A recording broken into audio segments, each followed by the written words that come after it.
2 तारीख को इमरान खान के साइफर केस में जमानत के लिए जो समाअत होनी है मुकर्रर है तारीख, खान साहब रिहा हो जाएंगे या ये जमानत मुस्तरद हो जाएंगे? मैं होपफुल हूँ कि 2 को वो रिहा हो जाएंगे। बाकी तमाम केसेस में तो ऑलरेडी हम बेल पे थे, उसके लिए भी हमने प्रोटेक्टिव बेल के लिए हाई कोर्ट और सुप्रीम कोर्ट में अप्लाई कर दिया है। मैं होपफुल हूँ कि 2 को इंशाल्लाह वो बाहर आ जाएंगे। बाकी केसेस में उनकी जो जमानत खारिज हुए 24 के करीब केसेस में, उसके लिए कोई लाहेमल हाई कोर्ट सुप्रीम कोर्ट से बनाए आप? देखें, वो जमानत पे थे जिस वक्त उनकी वो अदम पैरवी खारिज हुए। अदम पैरवी खारिज का मतलब ये है कि वो पेश नहीं हुए। वो पेश तो होना चाहते थे, कोई it was beyond his control, क्योंकि वो तो ज़ाहिर अटक जेल में थे, वो कैसे पेश होते। उसके लिए प्रोटेक्टिव बेल के लिए हमने हाई कोर्ट और सुप्रीम कोर्ट में रुजू कर लिया है और हम होपफुल हैं कि इंशाल्लाह वहाँ से हमें रिलीफ मिलेगा और हर एक केस में अलग अलग हमें बेल पिटिशन करने की जरूरत और नौबत नहीं पड़ेगी। सर ये बताइए, तो खान साहब का जिस्मानी रिमांड होता है मुलजिम का सबसे पहले, उसके बाद जुडिशियल होता है। ये एकदम से नोटिफिकेशन आया कि जुडिशियल रिमांड पर 20 अगस्त तक है और आज मजीद 13 अगस्त तक उसमें तोसी होगी, 13 सितंबर तक। क्या कहेंगे, ये रूट कैसा कानून है साहब? देखें, जब तक के मुलजिम को पेश ना किया जाए, ना जिस्मानी रिमांड होता है ना फिजिकल रिमांड होता है। हम तो बहरहाल ये समझने से कासिर हैं कि जो पिछला फिजिकल जुडिशियल रिमांड का हुक्म था जज साहब का, वो कैसे हुआ, किन हालात में हुआ, कहाँ पर हुआ। ये तो कल नोटिफिकेशन नया आया है कि अटक में ट्रायल होगा। अब जो आज ये गए हैं अटक में जाकर उनको जुडिशियल रिमांड पे रखा है, आज तो हमें समझ आती है, जो पुराना था हमें समझ नहीं आई। अब उस हवाले से बहरहाल आज शाह महमूद कुरैशी साहब को भी जुडिशियल रिमांड पे भेज दिया गया, उसकी भी दरख्वास्त से जमानत फाइल कर दी है। इंशाल्लाह उसका भी 2 तारीख को ही डिसाइड होगा और एक खट्टे डिसीजन होगा कि ये वैसे तो हमारी नज़र में ये काबिल ज़मानत जुर्म है और इसको तो पहले दिन ज़मानत मिल जानी चाहिए थी। इसकी मैक्सिमम सज़ा ही 2 साल है, लेकिन ये जो फाशिस्ट हुकूमत ने तरीका वारदात अडॉप्ट किया था, शहबाज शरीफ की हुकूमत ने, जो पोलिटिकल विक्टिमाइजेशन चल रही थी, अफसोस से कहना पड़ता है कि ये केयर टेकर सेटअप भी उसी पॉलिसीज को कंटिन्यू किए हुए है। हालांकि इनको चाहिए था कि जो बुनियादी इंसानी हुकूक मुअत्तल हैं, जो ये मुल्क बेआइन हो चुका है, ये मुल्क में आकर के कोई बेहतरी की तरफ लेके जाएं, इस मुल्क को ट्रैक पे चढ़ाएं, इस मुल्क में फ्री एंड फेयर इलेक्शंस कराएं, जो स्ट्रॉन्ग इंडिपेंडेंट गवर्नमेंट आगे आए, जो लोगों की मुंतखब नुमाइंदा हुकूमत हो, उसके जरिए मसाइल हल हों।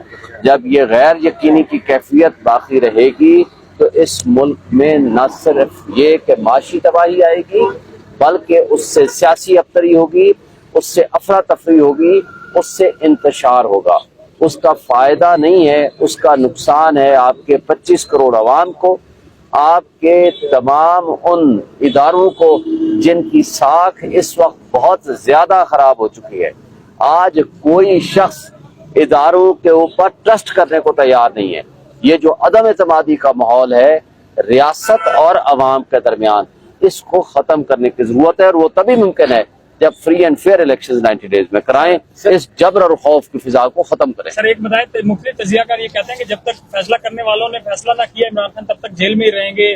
जैसे तहरीक इंसाफ के लाहौर में रहनुमा जुडिशियल रिमांड पर पिछले 4 महीनों से जेल में है, तो लंबे अरसे तक इमरान खान को रखने का प्लान है और कौन है ये सब कुछ जो मैनेज कर रहा है? क्योंकि अब निगरान जो वजारत इंसाफ और कानून है, उसने भी तैयारी कर ली है कि हमने साइफर केस को लड़ना है। देखें, आपके बकौल वो सिस्टम है, आपके बकौल वो लोग हैं, मुख्तदर लोग, जो जब तक वो नहीं चाहेंगे बाहर नहीं आएंगे। ये हमारे मीडिया वाले दोस्त भी इलेक्ट्रॉनिक मीडिया में भी बैठ के मेरे साथ बात करते हैं कि जब तक एस्टेब्लिशमेंट नहीं चाहेगी तब तक वो बाहर नहीं आएंगे। हम ये कहते हैं कि अदलिया को आज़ादाना फैसले करने चाहिए, इदारों को कानून और आइन के मुताबिक फैसले करने चाहिए, इसलिए कि ये तर्ज अमल ये किसके खिलाफ नफरतें पैदा कर रहा है? ये नफरत आपके मुल्की इदारों के खिलाफ नफरत हो रही है। आपके ऊपर पब्लिक का, इदारों के ऊपर, मुल्क के ऊपर ट्रस्ट खत्म हो रहा है। उसका नुकसान आपके अपने मुल्क को, आपके इदारों को है। इसलिए मैं नहीं समझता कि सिस्टम जो है, मैं नहीं समझता हमारे मुल्क के वो मुख्तदर लोग जो इसमें फैसले करने के मजाज हैं कि आज एक शख्स की नफरत में मुल्क को, 25 करोड़ अवाम को और तबाही के दहाने पे पहुंचा के उसको गड़े में खोदते हैं। ये नहीं हो सकता। अगर मुल्क की बका रखनी है, मुल्क की सालमियत रखनी है, मुल्क को बचा के रखना है, 25 करोड़ अवाम को हुकूक देने पड़ेंगे। आपको एक शख्स की नफरत में इतना आगे नहीं जाना पड़ेगा ताकि आपका मुल्क बच जाए, आपके 25 करोड़ अवाम को सुख मिले।